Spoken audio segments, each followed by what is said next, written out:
Welcome to the Genius Factory. Enjoy the video. In this video, I will explain how to make your butter slime fluffy. First, ensure your butter slime is already smooth and stretchy. This provides the best foundation for achieving that airy texture.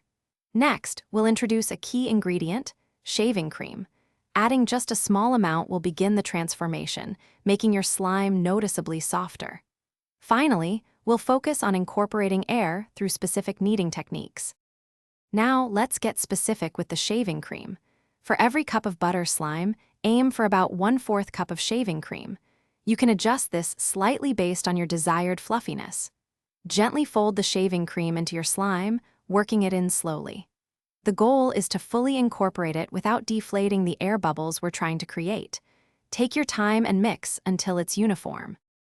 The real magic happens with proper kneading. Begin by stretching your slime slowly, pulling it out as far as it can go without tearing. Then, fold it back over itself. Repeat this stretching and folding motion consistently for about 5 to 7 minutes. You'll notice the slime gradually becoming lighter in color and much softer to the touch.